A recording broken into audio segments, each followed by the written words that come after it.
aturan urusan persidangan dan usul-usul, Saudari Nursyariza binti Abdullah DMJ 47 daripada Jawatankuasa Pendidikan, Teknologi dan Kerjaya akan mencadangkan usul khas Dewan Muda Johor. Silakan DMJ 47.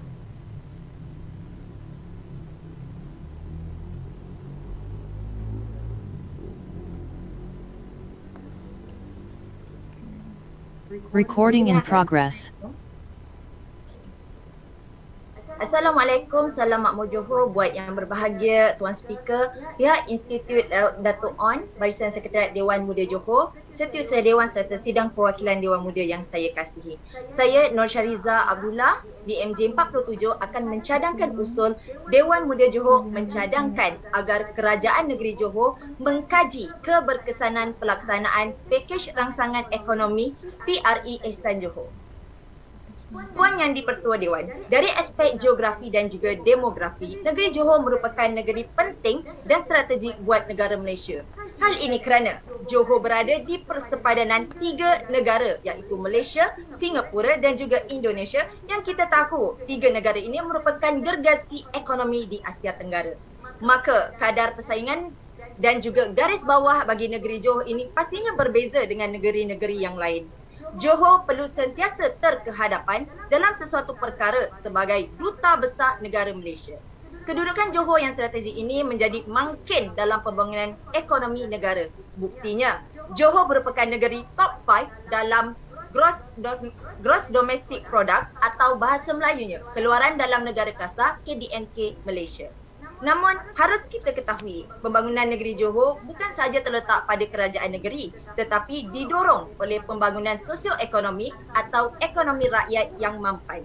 Untuk memastikan kelangsungan ekonomi Johor yang berdaya tahan, berdaya saing dan berdaya maju, Johor perlu menjalankan langkah-langkah proaktif dalam menstabilkan kembali sosioekonomi ketika krisis pandemik melalui beberapa perkara utama. Saya akan carakankan kepada 3 perkara utama. Yang pertama, sistem perlindungan sosial yang lebih baik dan berasaskan data. Yang kedua, bantuan yang lebih inklusif dan merakyat. Dan yang ketiga, mencapai imuniti kelompok dengan segera. Tuan Yang di-Pertua Dewan, ketiga-tiga usaha ini menjadi indikator penting bagi memastikan Johor berjaya menguruskan krisis pandemik COVID-19 ini dengan baik. Dan sebab itu, Dewan Muda Johor pada hari ini mengutarakan usul keberkesanan pakej rangsangan ekonomi PRE Ehsan Johor.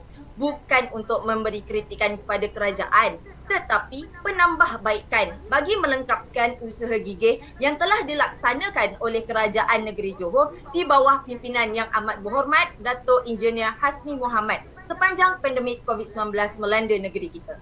Bagi penambahbaikan PRE Ehsan Johor, Dewan Muda Johor merasakan perkara-perkara utama yang perlu dititik beratkan, antaranya ialah yang pertama, dari segi penekanan aspek kempen program. Berikan penyampaian yang lebih luas kepada rakyat negeri Johor mengenai inisiatif yang dilaksanakan bagi memastikan rakyat negeri Johor sedar mengenai program yang dijalankan dan serta bantuan-bantuan yang kerajaan berikan. Setengah bantuan memerlukan permohonan yang dilakukan dan mempunyai pelbagai platform yang berbeza di mana bukan saya saja rasa tetapi rakyat juga merasakan ada kesukaran sedikit melalui proses-proses tertentu. Kemudian, sistem penyampaian yang efektif melalui arus perdana dan media sosial perlu diberi penekanan dan juga one-stop center yang membolehkan rakyat untuk membuat rujukan dan perlu diwujudkan juga bagi memudahkan sebaran informasi. Saya ambil contoh, Johor COVID-19 Media Center perlu bergerak lebih aktif dalam menyampaikan informasi berkaitan program bantuan yang dibuka dan kaedah-kaedah pelaksanaan permohonan yang lebih mudah kepada rakyat. Yang kedua adalah laporan keberkesanan program. Bagi memastikan usaha baik yang dibuat oleh kerajaan negeri difahami dan dapat dicapai oleh rakyat negeri Johor, setiap program bantuan yang dijalankan perlu dilaporkan kepada rakyat negeri Johor dari aspek pelaksanaan dan keberkesanannya. Ini akan membantu lebih ramai pihak merasai keprihatinan kerajaan negeri dalam membantu rakyat ketika waktu getir. Laporan seperti jumlah pemberian bakul makanan atau dikenali sebagai food bank secara harian atau mingguan akan memberi gambaran keprihatinan kerajaan negeri terhadap rakyat di negeri kita. Yang ketiga, data yang terlaras. Sidang Dewan yang saya kasihi, sudah tiba masa kerajaan negeri untuk melabur sedikit dalam pembinaan pengkalan data yang lebih baik dengan menghimpunkan data rakyat mengikut kluster. Hal ini bukan sahaja memudahkan rakyat, malahan memudahkan kerajaan negeri Johor untuk mengenal pasti golongan yang layak untuk dibantu dan juga golongan rentan. Ini juga akan mengelakkan pertindihan data serta pertindihan penerima bantuan oleh golongan tertentu daripada agensi yang berlainan pada masa akan datang. Tujuan usul ini akan dibahaskan pada hari ini adalah untuk memastikan tiada lagi rakyat negeri Johor yang tercicir tanpa mendapat pembelaan yang selayaknya. Tuan Yang di-Pertua, kaedah ini juga akan meningkatkan polisi perlindungan sosial rakyat di negeri Johor dan yang paling penting, Johor boleh menjadi negeri pertama dalam memastikan setiap rakyat dihimpunkan dan memastikan analisis ekonomi rakyat difahami oleh kerajaan negeri kita sendiri. Ini akan mempermudahkan kerajaan negeri di masa hadapan seperti yang saya katakan sebentar tadi. Sidang Dewan sekalian, usul ini adalah usul yang sangat penting. Sangat penting kenapa? Kerana ekonomi rakyat negeri Johor akan terletak pada usul ini pada masa akan datang. Oleh itu, saya berharap agar ahli Dewan dapat memberi perbahasan yang sebaik mungkin terhadap usul Dewan Muda Johor mencadangkan agar kerajaan negeri Johor mengkaji keberkesanan pelaksanaan pakej rangsangan ekonomi PRE Ehsan Johor. Demi Johor untuk Malaysia. Saya Nur Syariza di MJ 47 mohon untuk terus mencadang. Terima kasih Tuan. Terima kasih di MJ 47. Ada sesiapa yang menyokong usul ahli Dewan? Silakan.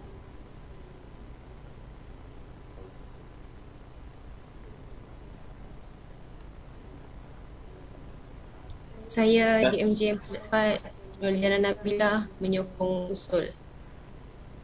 Terima kasih pada ahli Dewan. Ahli Dewan Muda Johor sekalian, usul ini sekarang dibuka untuk dibahas. Ahli-ahli Dewan Muda Johor sekalian, saya ingin mengingatkan kepada semua bahawa masa yang diberikan untuk setiap pembahas yang telah ditetapkan ialah selama 10 minit seorang. Manakala pembahas yang terakhir iaitu untuk penggulung usul juga diberikan masa selama 10 minit. Dengan ini saya buka kepada ahli Dewan untuk membahaskan usul ini. Dipersilakan. Saya Nurliana Nabila binti Zulkarnain di MJ 44 akan membahas usul di bawah kunci bantuan khusus mahasiswa untuk usul ni. Baiklah Tuan Yang di-Pertua, berdasarkan Jabatan Perangkaan Malaysia pada tahun 2018, kita telah mencatat seramai 4.96 juta orang mahasiswa dan data pada tahun 2019 kita telah pun mencatat seramai lebih 700,000 mahasiswa di Malaysia. Jadi di Johor ini secara kasar kita mempunyai 58,000 mahasiswa di IPTA. Maka pada tahun 2020 di mana pandemik COVID-19 bermula, sistem pembelajaran mahasiswa ini telah pun berubah kepada sistem pembelajaran atas talian. Mengikut data statistik dari UNESCO, lebih 1 juta pelajar dari peringkat primary dan tertiary dengan izin dari 150 buah negara yang terkesan akibat faktor pendidikan ini. Maka, demi membendung penularan wabak COVID-19, kerajaan telah pun mengisytiharkan Perintah Kawalan Pergerakan Pertama pada 18 Mac 2020 dan di saat itulah mahasiswa ini perlu berdepan dengan pembelajaran atas talian atau lebih tepat lagi kita panggil online learning dengan izin Tuan Yang di-Pertua. Oleh sebab mahasiswa ini masih belum dapat beradaptasi dengan situasi norma baharu ini, pelbagai isu telah pun timbul. Antaranya pada April 2020, di awal peringkat Perintah Kawalan Pergerakan, seramai 3,000 mahasiswa Johor telah terkandas di IPT masing-masing. Selain itu, kita mengikut kepada kertas kerja Jurnal Pendidikan dan Sosial Sains yang berjudul Pengalaman Pembelajaran Online bagi Pelajar Malaysia di saat pandemik COVID-19 ini, ada dua cabaran yang perlu kita setujui bersama di dalam Dewan ini Tuan Yang di-Pertua. Pertama, mahasiswa ini terpaksa hadapi cabaran masalah teknikal. Kedua, masalah keterbatasan interaksi fizikal Tuan Yang di-Pertua. Antara contoh masalah teknikal ini seperti kekurangan internet, kekurangan peranti dan sebagainya. Oleh itu Tuan Dipertua, keperluan penggunaan aplikasi seperti Zoom, Google Meet, Microsoft Teams sebagai platform pembelajaran ini memakan jumlah internet yang besar. Malah, kelajuan capaian internet berbeza mengikut tempat dan kawasan masing-masing. Penggunaan internet bagi aplikasi Zoom ini memakan hampir 900 MB per jam. Jadi satu subjek mengambil masa 1 hingga 2 jam. Jadi bagi mahasiswa yang berasal dari keluarga B40 ini, agak sukar untuk mereka mendapatkan kuota internet yang cukup. Selain itu, berkaitan capaian internet di kawasan tertentu ini, terutama kawasan pedalaman di Johor ini amatlah bermasalah. Contohnya di kawasan Kota Tinggi Tuan Dipertua. Mengikut Jabatan Komunikasi Korporat MCMC dalam satu kenyataan dikeluarkan menyetujui sememangnya capaian liputan internet ini di kawasan ini adalah lemah memandangkan kawasan ini dikelilingi oleh pokok kelapa sawit. Ini belum sentuh lagi berkenaan kawasan-kawasan lain Tuan Dipertua. Saya percaya ada saja kawasan lain yang dikelilingi oleh pokok kelapa sawit. Dan belum lagi kita bercerita berkenaan mahasiswa dari keluarga B40 ini yang mempunyai masalah tidak cukup peranti dan harus berkongsi gadget dengan adik-adik mereka yang bersekolah Tuan Dipertua.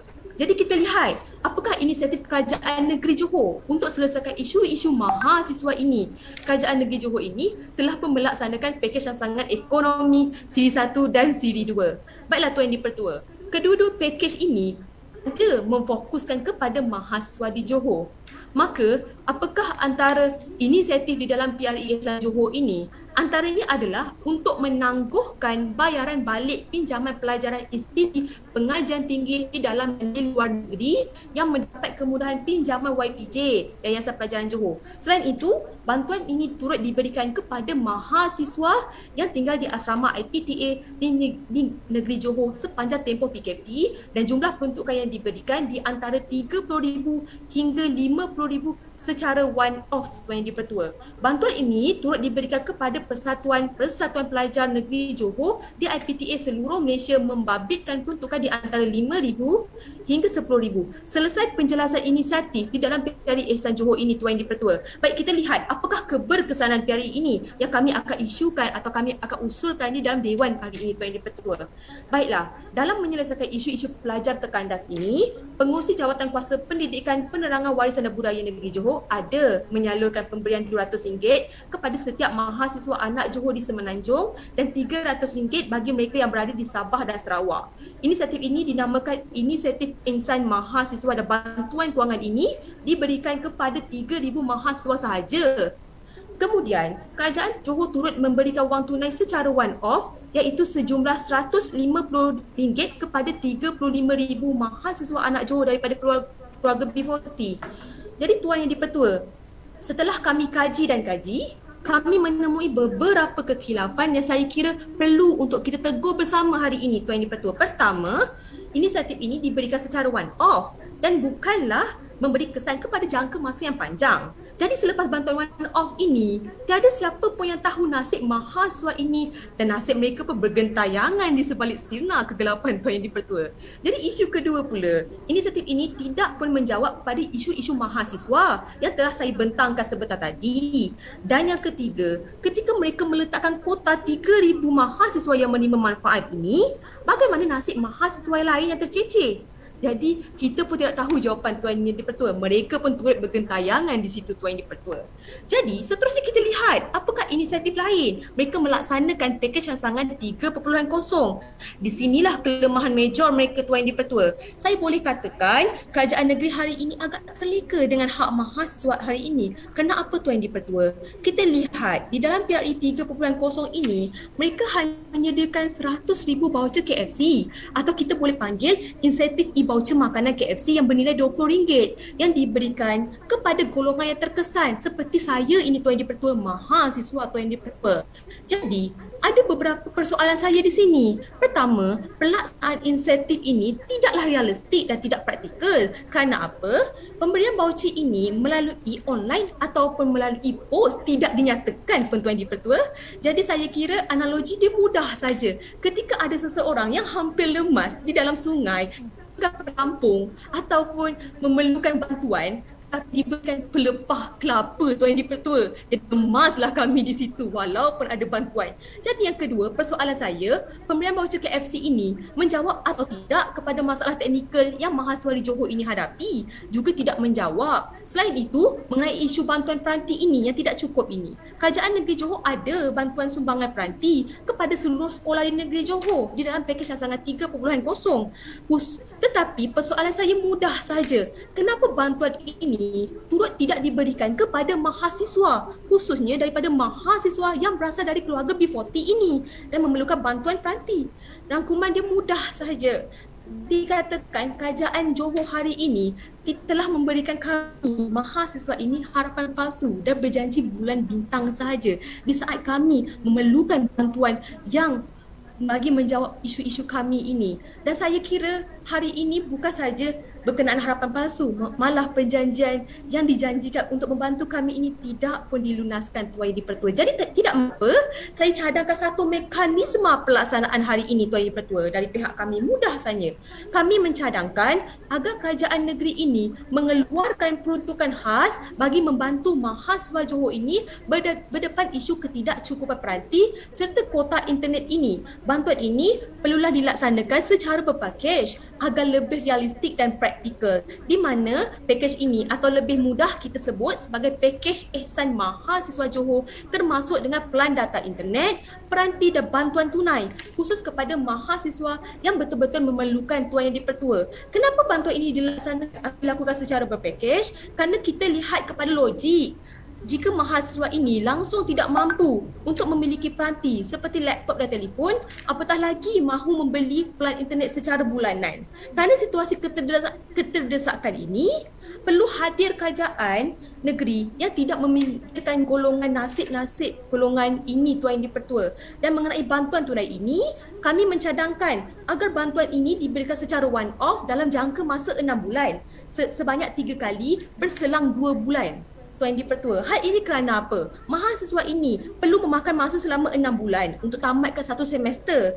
Jadi, bagaimana pula untuk kita kenal pasti mahasiswa yang berdepan isu ini? Mudah saja. Kita akan mencadangkan agar survei yang dijalankan atau kita gunakan sahaja data keluarga B40 yang ada ini Tuan Yang di-Pertua, yang sedia ada. Sejauh manakah keberkesanan insentif ini? Kita lihat di Selangor, mereka telah pun meringankan beban mahasiswa sebanyak 62% kerana yang bagi mereka yang kurang berkemampuan dan terkesan melalui pakej Selangor ini. Di dalam pakej kita Selangor ini, sebelum ini, mereka masukkan pemberian makanan, keperluan asas dan sebagainya. Dan saya kira jika inisiatif ini kita lakukan kepada Johor, kepada negeri Johor ini, nasib mahasiswa ini akan diangkat dan mereka dapat hak yang sewajarnya dan sepatutnya Tuan di-Pertua. Dan saya kira usul ini harus disokong sebulat suara. Terima kasih. Terima kasih Ahli Dewan. Seterusnya saya jemput pembahas yang kedua, silakan.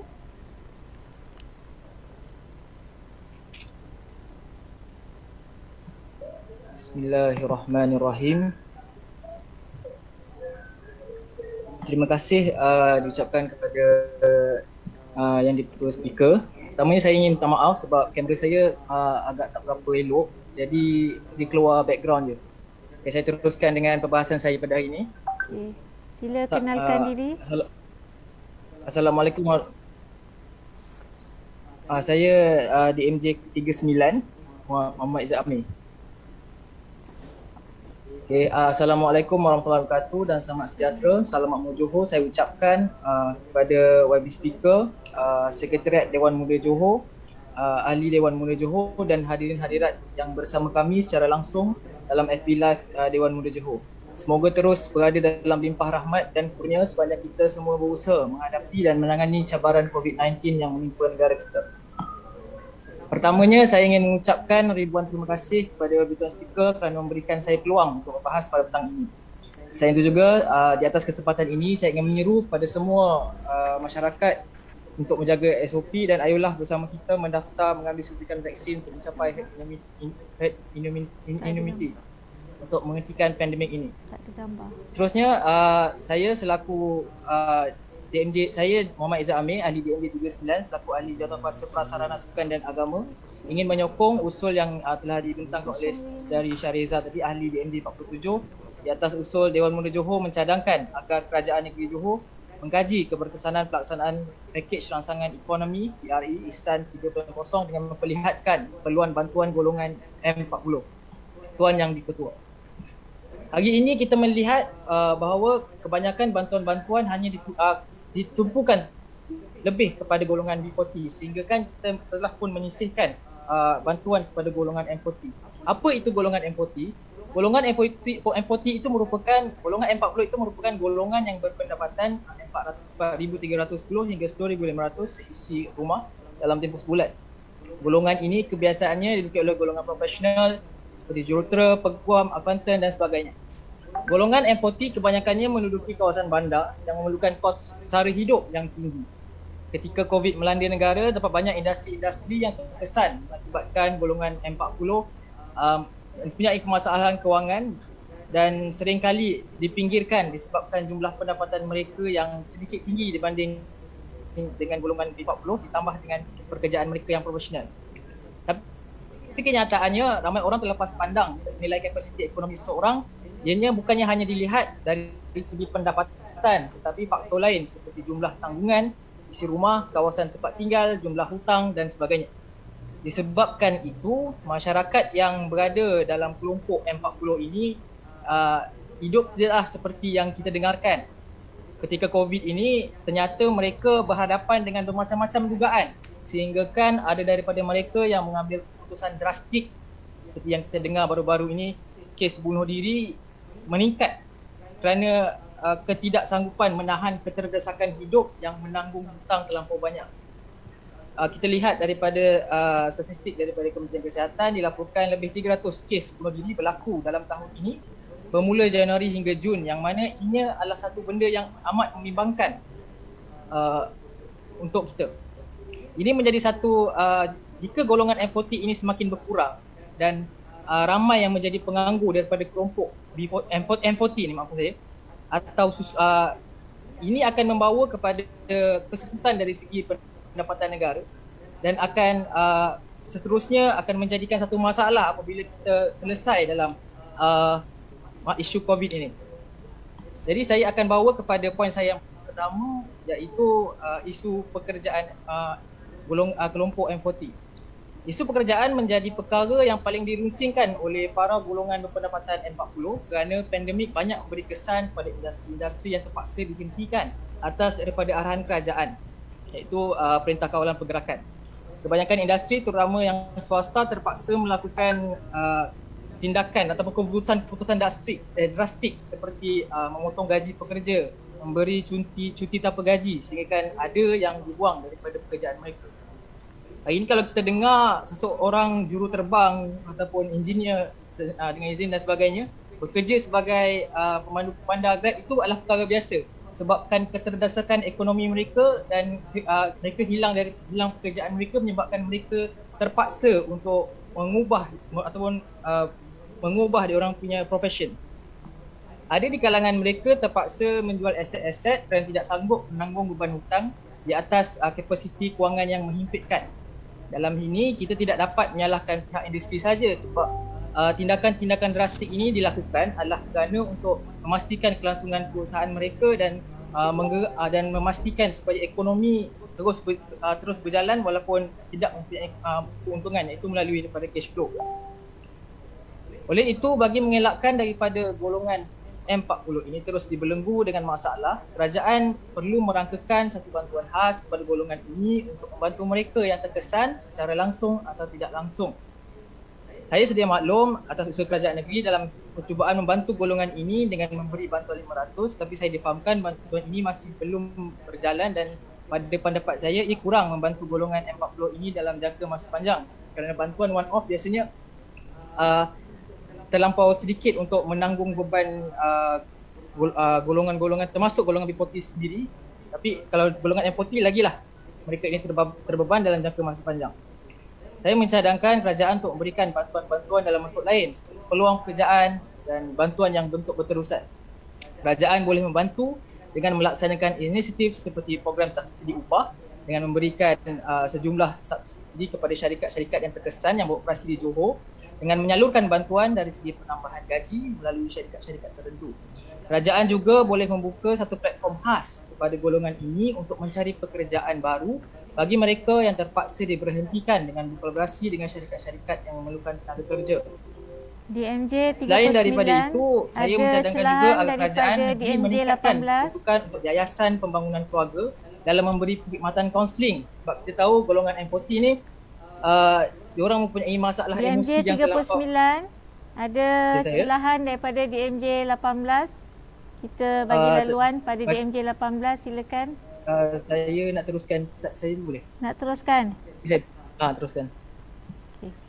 Perkhidmatan kaunseling dan juga membuka perkhidmatan penasihat kewangan sebabkan Penasihat golongan M40 ini mempunyai masalah kewangan. Jadi dengan memberi bantuan perkhidmatan penasihat kewangan ini, ia sedikit sebanyak dapat mengurangkan beban yang dilalui oleh kelompok M40 ni. Tadi DMJ apa tuan speaker yang ingin bertanyakan soalan? DMJ 18, silakan. DMJ 18. Terima kasih Datuk Speaker, terima kasih DMJ. Cuma saya nak tambah sikit je lah. Sebab tadi saya nak tambah untuk yang bantuan M40.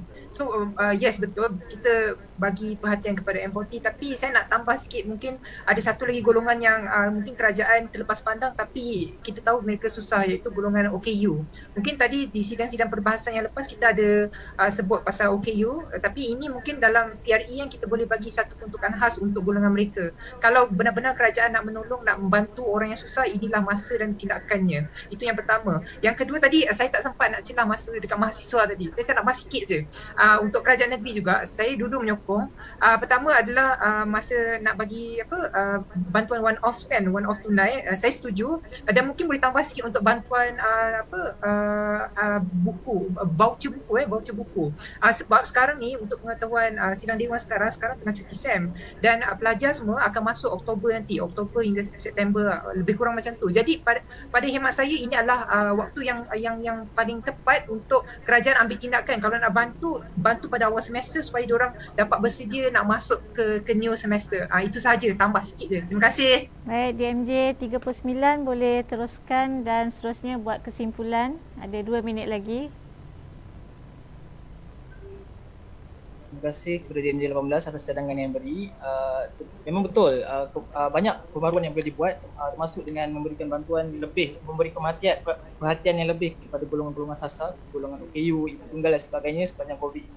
Tapi sekarang saya akan teruskan isi perbahasan saya mengenai golongan kelompok M40, yang mana seterusnya akan membincangkan soal perumahan, yang mana perumahan merupakan satu benda yang sangat penting bagi sesiapa kerana ia menjadi sebahagian daripada keperluan hidup. Pada masa ini, kos perumahan dilihat walaupun COVID masih di tahap yang tinggi, yang menyukarkan bukan sahaja golongan B40 tapi turut juga M40 yang mempunyai kesulitan dalam memiliki rumah. Kalau kita lihat M40 ni, memang kebanyakan M40 yang sudah berpengalaman ataupun bekerja lama, mereka mempunyai pendapatan yang stabil. Tapi untuk M40 yang baru bekerja, pendapatan mereka masih lagi kecil dan mereka tidak dapat untuk membeli rumah sebab kos perumahan adalah sangat melampau di atas manipulasi kelompok-kelompok yang mempunyai kewangan untuk membeli banyak rumah dan menyewakan. Jadi pada pengamatan saya, hal ini perlu diambil perhatian oleh kerajaan kerana negara kita masih memerlukan keberlangsungan tenaga mahir. Kita tahu golongan M40 pada ketika COVID ini ramai yang sudah berhutang dengan bank dan tidak mampu untuk membayar dan mengakibatkan mereka terpaksa untuk keluar dari rumah tu dan rumah tu dilelongkan. Jadi bantuan-bantuan seperti rumah sewa kerajaan dan ataupun bantuan perumahan rakyat yang dengan membuka kuota tertentu untuk golongan M40 ini perlulah dilakukan supaya dapat mengurangkan sedikit beban kepada kelompok M40. Secara rumusannya, golongan M40 merupakan golongan yang perlu diberikan perhatian serius oleh kerajaan negeri dan bukan hanya golongan B40 sahaja. Golongan M40 mempunyai keterdesakan ekonomi yang lebih tinggi dan tekanan emosi yang mendalam yang perlu dibantu disebabkan kedudukan pendapatan yang sedikit lebih tinggi yang menjadikan mereka terbeban dengan masalah hutang dan sebagainya yang lebih besar. Dan kepentingan untuk menjaga golongan M40 ini bukan sahaja untuk memberikan mereka untuk keterlangsungan hidup mereka pada waktu ini saja, tetapi golongan M40 ini banyak menyumbangkan jasa dari segi sumbangan profesional, yang mana permintaan profesional semakin hari semakin meninggi. Tetapi jika pada masa akan datang golongan M40 di negara kita sudah berkurangan, jadi makin sukarlah untuk negara kita terutama negeri Johor untuk mencapai economic growth yang lebih tinggi. Sekian saja daripada saya Muhammad Izzat Nami, DMJ 39, mohon terus berbahas.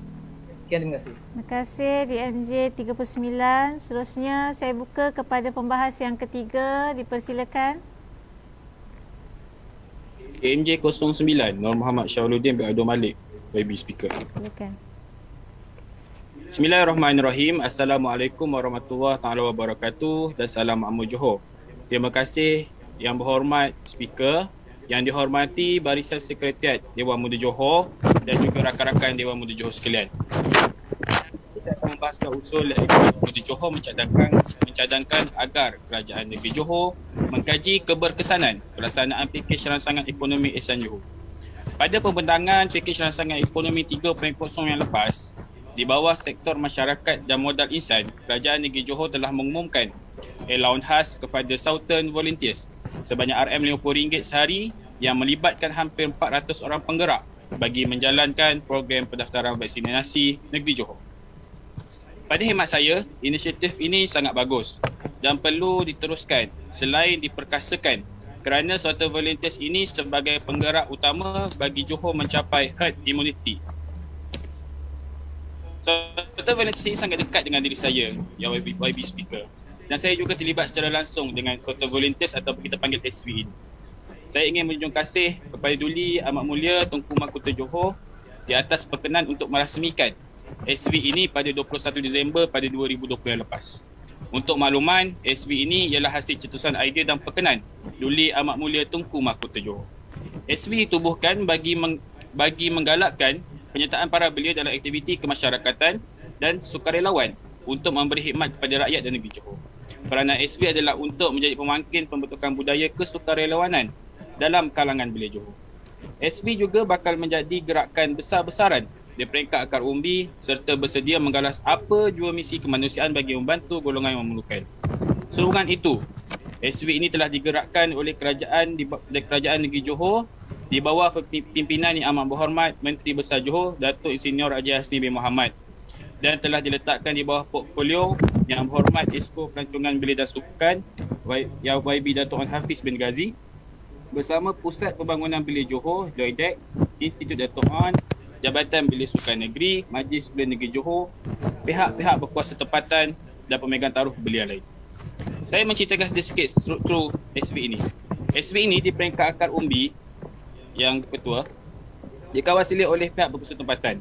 Terdapat 16 PBT di seluruh negeri Johor, iaitu Datuk Bandar ataupun yang dipertua pihak PBT tersebut bertindak menjadi pengerusi SV dan dibantu oleh timbalan pengerusi satu iaitu merupakan pegawai belia sukan daerah dan pengerusi dua ialah pengerusi ataupun yang dipertua majlis belia daerah dibantu oleh setiausaha iaitu pegawai JOIDEC daerah dan penggerak-penggerak utama SV di PBT tersebut.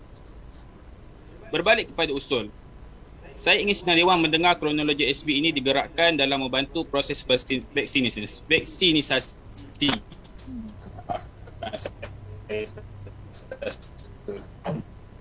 Pada Saat Mulia Tunku Mahkota Johor telah bertitah bahawa golongan belia juga harus memainkan peranan mereka untuk membendung penularan wabak COVID-19 ini.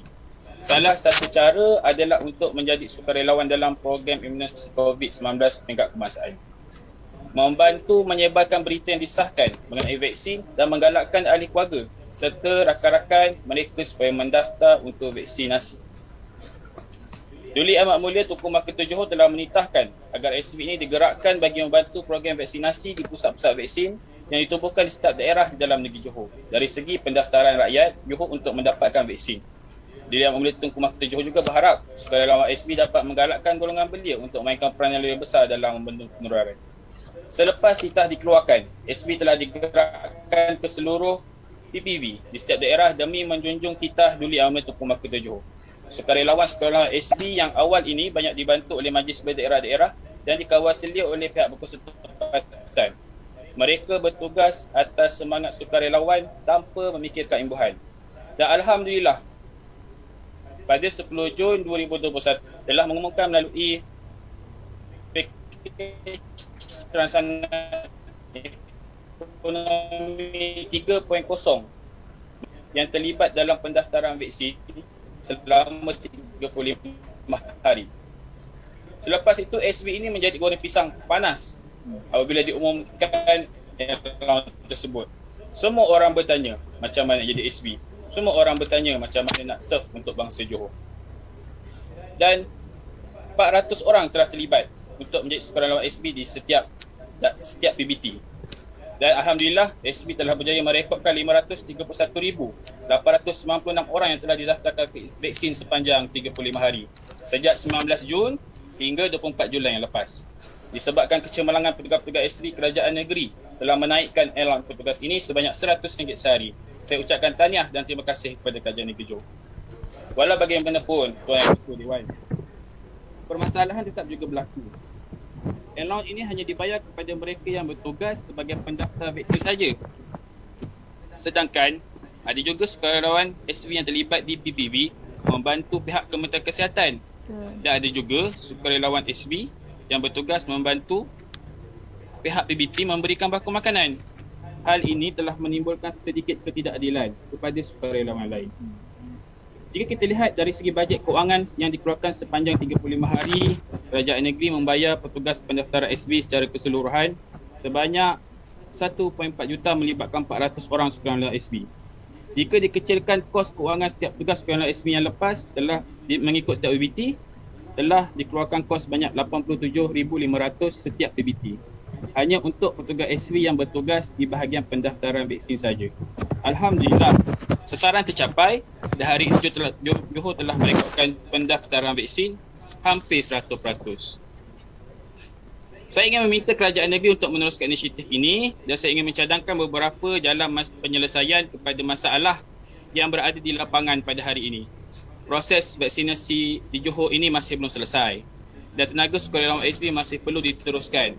Kerajaan negeri perlu terus memberi insentif dalam bentuk sagu hati dan bukannya allowance kepada setiap petugas SB. Dengan hanya memberi sagu hati saja, kita boleh menambah insentif kepada sukarelawan secara menyeluruh. Dengan kiraan mudah, satu orang sukarelawan SB diberi sagu hati sebanyak RM1,200 sebulan berbanding allowance 3,500 seorang sebelum ini.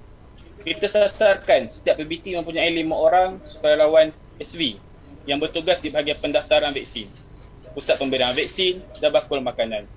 Kos kewangan bahagian pendaftaran kos kewangan satu PBT hanya RM60,000 sahaja sebulan berbanding dengan kos pada awal yang saya sebut tadi. Dengan ini, pemberian sagu hati ini dapat diberikan secara menyeluruh berbanding hanya sukarelawan SB saja sebelum ini. Saya juga ingin mencadangkan bagi meringankan beban kewangan kerajaan negeri dalam memberi sagu hati kepada sukarelawan SB ini, mungkin boleh dicadangkan kepada PBT-PBT yang bertaraf bandaraya yang mempunyai pendapatan yang tinggi untuk membantu 50% daripada pembayaran sagu hati kepada sukarelawan SB di PBT masing-masing. Bagi PBT yang bertaraf majlis pembandaran, mungkin mereka boleh membayar sebanyak 30%. Dan PBT bertaraf majlis daerah yang mempunyai income yang sedikit, mungkin kerajaan negeri boleh membayar penuh untuk membantu PBT ini membayar petugas SB di PBT-PBT masing-masing. Dengan cadangan ini, insya-Allah sedikit sebanyak satu tempoh yang lama boleh digerakkan untuk volunteer sehingga proses vaksinisasi ini selesai di seluruh negeri Johor. Kita perlu tahu, atas nama sukarelawan kita perlu mendidik balik bangsa Johor semangat kebersamaan dan membantu rakyat ketika dalam kesusahan. Dengan sagu hati ini, sedikit sebanyak dapat memangkin semangat belia-belia membantu proses vaksinisasi di dalam negeri Johor. Selain dapat membantu para belia yang mungkin ada pekerjaan, yang menganggur, yang mungkin dibuang kerja, membantu sedikit sebanyak ekonomi mereka. Jadi dengan ini, semoga dengan cadangan ini, kerajaan negeri terus dapat memperkasakan suatu volunteers di negeri Johor dan dapat menjunjung titah Duli Amanah Tunku Mahkota Johor untuk menjadikan suatu volunteers ini sebagai satu payung pada kepada seluruh belia bergerak dan aktif di dalam sukarelawan untuk membantu belia bangsa Johor yang dalam kesusahan. Dengan ini saya mohon menyokong usul ini. Sekian, terima kasih. Terima kasih pembahas yang ketiga yang telah membawakan isu semasa. Dan seterusnya kita jemput pembahas yang keempat. Silakan. Terima kasih Abu Muhammad Speaker. Bismillahirrahmanirrahim. Assalamualaikum warahmatullahi wabarakatuh dan salam sejahtera. Salam makmur Johor. Saya Muhammad Haris bin Hamzah, ahli DMJ 67. Ingin mengambil peluang ini untuk membahaskan usul kita pada hari ini, iaitu Dewan Muda Johor mencadangkan agar negeri Johor mengkaji keberkesanan pelaksanaan pakej rancangan ekonomi PRE Ihsan Johor. Sebelum saya mulakan pembahasan saya ingin mengambil peluang untuk mengucapkan tahniah kepada Yang Berhormat Menteri Besar Datuk Engineer Haji Hasni kerana berusaha untuk membantu rakyat di kala kita menghadapi wabak virus. Namun saya ingin mengambil peluang ini untuk memberi cadangan penambahbaikan atas usaha murni ini. Kita semua tahu di dalam PRE terdapat banyak bantuan yang diberikan kepada orang ramai, kepada berbagai pihak, daripada mahasiswa, M40, B40, pemandu bas, kedai rambut. Namun terdapat satu isu yang saya rasa perlu dibaiki, iaitu isu besar, iaitu kelemahan maklumat bantuan yang tidak tersusun, old school dengan izin ataupun cara lama dah susah dicapai. Saya memberi contoh yang pertama, insentif khas pemberian wang tunai RM500 kepada pemegang lesen penjaja. Saya lihat ada bantuan ini ada dipaparkan di laman web Majlis Bandaraya Batu Pahat. Namun di dalam itu dia tulis pemohon perlu mengambil borang daripada website itu, dia perlu buat turun, dia perlu cetak, isi, kemudian dia hantar semula. Di situ terdapat proses yang panjang. Si pemohon perlu mencari printer untuk mengisi borang tersebut. Lalu dia perlu bertanya kepada siapa dia perlu hantar atas borang yang telah isi. Setelah dia hantar, dia perlu dia tidak tahu adakah permohonan dia itu sudah diterima ataupun terdapat kesilapan teknikal, adakah borangnya terlepas, terjatuh di tengah-tengah perjalanan ke penerima. Jadi dan akhir sekali pemohon perlu sentiasa membuat kemudian pemohon perlu membuat turun senarai pemohon yang diluluskan di website yang sama. Jadi dia perlu buat turun satu dokumen, di dalam tu ada nama-nama dan dia perlu check. Dia perlu cari nama dia. So itu satu cara yang agak lama lah sebenarnya pendapat saya. Contoh yang kedua adalah pemberi tunai bantuan ihsan COVID-19 Johor. Di sini terdapat isu apabila pusat saluran melantik wakil atau penyelaras. Penyelaras ini pula dikendaki kena pasti kumpulan sasaran, lalu memasukkan maklumat pemohon ke dalam borang di dalam sistem e-ihsan Johor. Kemudian sistem akan memaklumkan keputusan kepada pusat saluran dan pembayaran akan dibuat oleh Pembendaharaan Negeri, dan kemudian pusat saluran pula kena maklum keputusan kepada pemohon. Jadi di sini kita lihat terdapat 2 atau 3 lapisan sebelum pemohon dapat menghantar borang ataupun mengetahui apakah keputusan dia. Ia satu proses yang panjang dan penuh dengan loopholes dengan izin. Dia juga berlaku risiko di mana mungkin penyelaras memilih siapa yang boleh memohon, sama ada mungkin rakyat tersebut bukan penyokong parti dia ataupun sebaliknya. Jadi di sini terdapat isu loopholes di situlah. Jadi saya yang dipertua speaker dan juga ahli Dewan Muda, saya ingin mencadangkan agar kerajaan Johor mewujudkan satu pusat sehenti ataupun one stop center dengan izin. Saya mengambil contoh daripada Kerajaan Selangor apabila dia melancarkan Selangor Prihatin. Lalu dia pun membuat satu laman web www.selangorprihatin.com. Jelas di situ website ini khas untuk memberi bantuan. Di dalam website yang sama terdapat pelbagai jenis bantuan yang disediakan oleh kerajaan negeri tersebut. Borang-borang boleh diisi secara digital. Mereka pemohon juga boleh membuat sebakan permohonan menggunakan nombor IC mereka. Jadi jikalau ada pemohon yang memohon dua jenis bantuan, pemohon tersebut boleh mengisi IC dia di 2 jenis berbeza. So situ betapa mudahlah pemohon ingin memohon dan juga mengemak permohonan dia.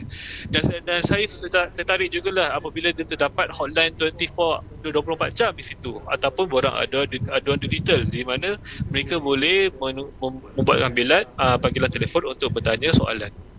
Jadi yang berhormat Datuk Speaker, selaras dengan salah satu strategi pemulihan ekonomi Johor di dalam bajet negeri Johor 2021 iaitu agenda Johor Digital. Ini saya lihat ini adalah satu peluang dikala kita kewujudan wabak COVID-19 di mana hampir semua aktiviti kita dilakukan di dalam talian, maka kerajaan boleh memberi fokus dan bajet yang besar untuk cadangan ini. Saya ingin mencadangkan agar Majlis Digital Johor merangka perancangan untuk mendigitaliskan setiap operasi agensi-agensi kerajaan, dan manakala si pelaksana iaitu Digital Johor Corp bolehlah membuat tugasan pertama mereka iaitu dikala melancar pelancaran PRA ini, iaitu membina website yang mampan seperti tadi. Dan membina website adalah sangat mudah sebenarnya, tapi isu adalah di back endnya, adalah kerana itu adalah lagi penting dan kritikal. Maka Johor Digital Johor Corp boleh bekerjasama dengan Johor Economic Task Force, iaitu Johor Economic Task Force sebagai penyelaras untuk memberi bantuan-bantuan. Jadi JETF ini boleh berhubung dengan setiap agensi dan jabatan-jabatan dalam Johor untuk mengumpulkan maklumat dan simpan di satu tempat. Jadi ia memudahkanlah untuk segala proses. Di sini terdapat beberapa identiti yang sudah sedia ada dalam Johor yang boleh digunakan terus untuk melaksanakan projek ini. Jadi yang berhormat Speaker dan ahli-ahli dewan sekalian, kewujudan One Stop Center ini bukan saja baik untuk rakyat dalam untuk memohon, malahan ia juga akan baik juga kepada kerajaan. Ini kerana ia boleh mengelakkan wujudnya salah faham prosedur antara pelbagai agensi seperti kita nampak berlaku beberapa bulan sebelum ini apabila terdapat salah faham pemohon untuk mengisi borang sedangkan itu adalah kerja penyelaras. Selain itu ia boleh mengelakkan pertindahan kerja atau 2 kali kerja. Jadi dia senang semua direct pada website itu. Dan ketiga, maklumat-maklumat ini boleh dikumpul di satu tempat dan kerajaan boleh menyemak semula kepesanan dalam apabila dia membuat postmortem ataupun kajian adakah bantuan-bantuan itu sampai, dan dia boleh data-data yang ada ini boleh digunakan di masa hadapan untuk pengiram bajet apabila mereka ingin memberi bantuan. Dan paling penting, platform ini boleh diteruskan untuk bantuan-bantuan di masa depan apabila platform sudah ada, tinggal untuk diguna semula di masa hadapan apabila berlaku krisis. So ini adalah satu platform yang sangat berguna lah pada pendapat saya.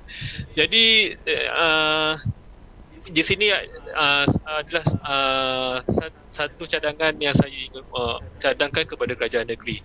Jadi sebelum saya menutup ucapan, saya ingin menyampaikan satu pantun. Alang-alang menjeluk perkasap, biar sampai ke pangkal lengan. Alang-alang memberi bantuan, biarlah senang, tak banyak ragam. Sekian, terima kasih. Terima kasih DMJ 67.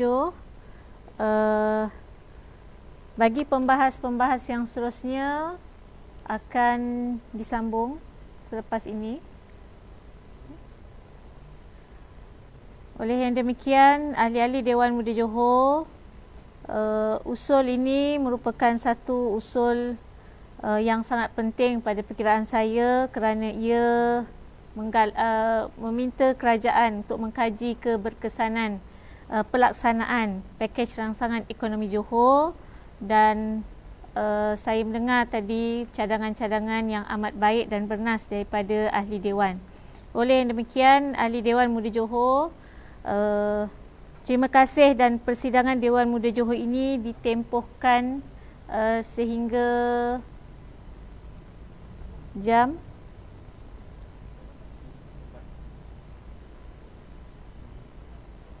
4:05 petang.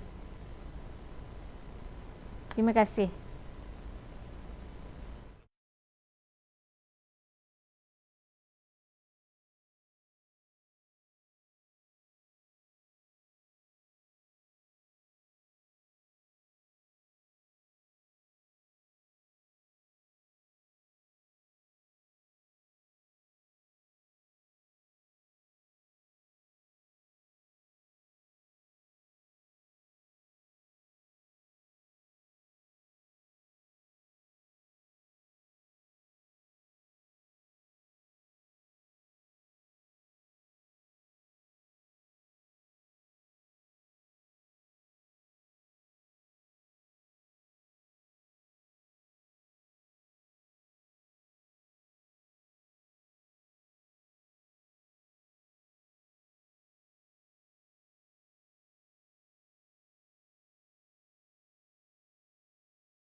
persidangan akan diteruskan lagi dengan menjemput pembahas seterusnya. Dipersilakan pembahas yang kelima.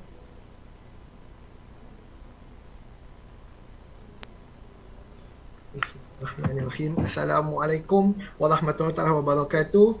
Dan salam makmur Johor buat yang Datuk Speaker Dewan, Barisan Sekretariat DMJ serta sidang perwakilan Dewan Muda yang saya kasihi sekalian.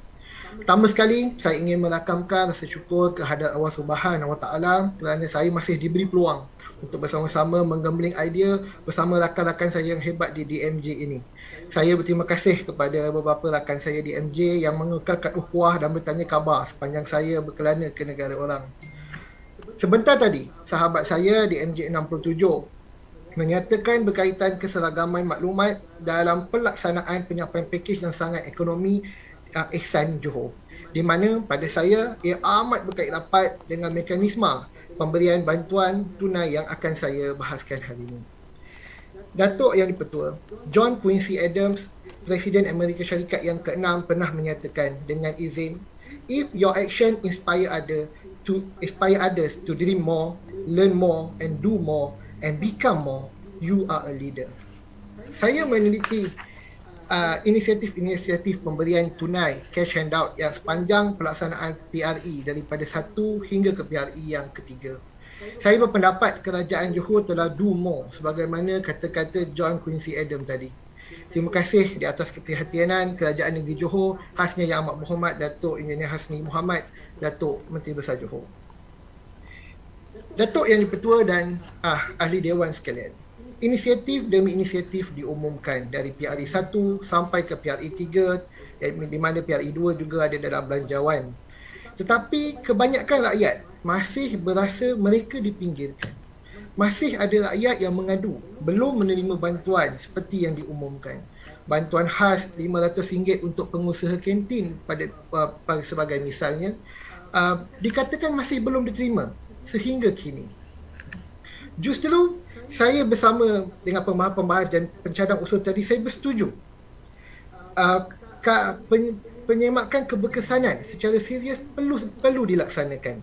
Saya berpendapat keberkesanan pelaksanaan PRE adalah sesuatu yang boleh diukur. Satu, keberkesanan maklumat yang disampaikan oleh kerajaan negeri itu sendiri. Yang kedua, golongan sasar, siapa yang patut menerima bantuan ini boleh kita tentukan. Dan yang ketiga, yang paling penting pada pendapat saya adalah tempoh pengumuman dan tempoh bantuan itu sampai kepada rakyat. Itu juga adalah satu yang perlu dititik beratkan. Datuk Yang Dipertua dan ahli Dewan sekalian, beberapa penambahbaikan perlu dilaksanakan bagi meningkatkan keberkesanan mekanisme penyampaian bantuan tunai. Saya spesifikkan kepada bantuan tunai untuk PRE ini. Pertamanya, saya berpendapat kita perlu menggunakan pendekatan iaitu SMART, iaitu specific, measurable, sesuatu yang boleh diukur, attainable, sesuatu yang boleh dicapai, sesuatu yang relevant, dan yang paling penting time bonding, iaitu ikatan masa. Saya lihat kebanyakan bantuan-bantuan yang cuba disampaikan ada mempunyai kekurangan di dalam elemen time bonding, dan kekurangan elemen ini membuatkan rakyat berasa lose hope akhirnya kepada pihak kerajaan. Yang kedua, Kerajaan Johor memperkenalkan Digital Master Plan melalui inisiatif Tujuh Ikhtiar Johor bagi memastikan keupayaan digital setanding dengan negara-negara lain. Sebagai rakyat Johor, saya mengharapkan plan yang dirancang ini bukanlah sekadar satu Digital Master Plan untuk internet dan sebagainya sahaja, tapi ia merangkumi pembangunan data raya ataupun big data bagi seluruh rakyat Johor. Apa yang saya ingin sampaikan berkenaan big data ini ada kaitan dengan apa cadangan saya di dalam usul ini. Secara realistik, saya mengakui dan saya amat jelas bahawa pembangunan data raya ini memerlukan satu usaha yang luar biasa. Namun sahabat DMJ 67 tadi menyatakan juga kita ada JETS, kita ada pelbagai agensi yang perlu bekerja bersama dan tidak bekerja seperti biasa untuk menjayakan data raya ini. Saya percaya dengan political will Kerajaan Negeri Johor mesti membangun, mengemaskini dan mengguna pakai data-data ini. Data maklumat raya ini amat penting bagi kita melancarkan proses pemberian bantuan berbanding kaedah-kaedah yang berpandukan data daripada agensi secara berasingan. Misalnya saya lihat bantuan daripada MAIJ, ada sesetengah bantuan daripada YPJ. Maknanya kita masih lagi berpandukan department sentrik, bukan lagi kepada sebuah negeri sentrik. Dengan izin, saya ingin berkongsi universiti terbaik di dunia, MIT misalnya, mengeluarkan satu artikel yang menyatakan, bercerita tentang data raya ini. Untuk di dalam artikel itu menceritakan tentang bagaimana Presiden Barack Obama, Presiden Amerika Syarikat, memenangi pilihan raya presiden buat kali kedua pada tahun 2012 dengan kerana antara faktor utamanya Presiden Barack Obama dan pasukannya, saya lupa nama Jeff Hogan if not mistaken, jika saya tidak silap, menggunakan data raya yang komprehensif untuk memenangi hati rakyat. Ini jelas membuktikan betapa data raya ini amat penting pada waktu ini. Datuk Yang di-Pertua, masyarakat Johor mengungkapkan Johor sebagai harimau yang mengejar singa. Justru kita perlu menjadi harimau yang tangkas sebelum mengejar singa. Negara-negara maju lain amat mementingkan data raya ini. Justru data raya mantap adalah aspek utama dan kecekapan pentadbiran negeri ini. Datuk Yang di-Pertua, yang ketiga, Plan Digital Johor juga seharusnya menekankan aspek digitalisasi pada semua peringkat permohonan dan penyerahan bantuan. Pada awal pemberian tunai PRE, seperti sahabat saya DMJ 67 tadi pun ada mengatakan, telah tular di media sosial apabila ramai rakyat yang tidak jumpa kaedah untuk bagaimana mereka memohon bantuan. Akhirnya PBT secara berasingan, PBT ada di PBT Batu Pahat, PBT di Yomping, menyatakan permohonan perlulah melalui kaedah manual. Kaedah manual ini pastinya meningkatkan birokrasi, kesusahan rakyat dan boleh dipersoalkan ketelusannya. Saya tidaklah bercerita lanjut kerana tadi telah pun diceritakan oleh pembahas yang sebelumnya. Datuk Yang di-Pertua, dengan data raya yang mantap, dasar yang jelas, akses yang dipertingkat, saya mencadangkan mekanisme penyerahan bantuan tunai ihsan ini. Yang pertama, mekanisme penggunaan kad makmur Johor. Kad ini akan mengemaskini maklumat secara terus sekaligus bagi memendekkan tempoh penerimaan bantuan. Mungkin sesetengah orang berpendapat apabila kita bercerita tentang kad ada sesuatu yang ketinggalan zaman ataupun itu sesuatu yang tidak up to date. Tetapi ingin saya jelaskan, di negara-negara maju mereka masih menggunakan kad untuk memberi bantuan kepada rakyat mereka. Saya berkongsi pengalaman saya secara peribadi. Semasa saya sedang menuntut di baru-baru ini di Amerika Syarikat, pihak kerajaan negeri di Amerika Syarikat, iaitu kalau saya di Boston, di Massachusetts, mereka mempunyai terlalu banyak mekanisme pemberian bantuan kepada rakyat, daripada pencen, mereka yang hilang kerja, mereka yang berusia tetapi tidak mempunyai diet yang seimbang, kanak-kanak dan dewasa, remaja. Setiap peringkat ini ada mempunyai package yang tersendiri. Misalnya, sebagai anak saya yang berumur 5 tahun ke bawah akan diberikan kad WIC, Women, Infant and Children. Kad WIC ini adalah bersentrikkan negeri misalnya. Apabila cukup bulan, pihak dietitian akan menghubungi anak saya di waktu COVID untuk ditanya berapa berat. Jika tidak, saya boleh ke klinik untuk mendapat tahu berapa berat anak saya, adakah makannya cukup, dan dengan atas talian mereka boleh mengemaskini kad WIC anak-anak saya, di mana apabila saya pergi ke shopping mall untuk membeli susu untuk anak saya atau buah-buahan, mereka akan selaraskan dengan apa yang dicadangkan oleh dietitian. Saya tidak boleh beli susu full cream misalnya untuk anak saya kerana anak saya memerlukan susu 3% diet fat. Jadi, Datuk Yang di-Speaker, betapa impromptu, betapa maklumat ini boleh sampai kepada rakyat dalam tempoh 1 jam sahaja. Hari ini kita umum bantuan, petang ini mereka yang boleh menggunakan kad makmur Johor di kedai-kedai ataupun di mana saja platform yang boleh menerima kad makmur Johor. Jadi, Datuk Yang di-Pertua dan ahli dewan sekalian, seterusnya kita beralih kepada aplikasi pintar. Yang ini juga ramai orang menyebutnya. Kerajaan Johor juga buat jejak Johor.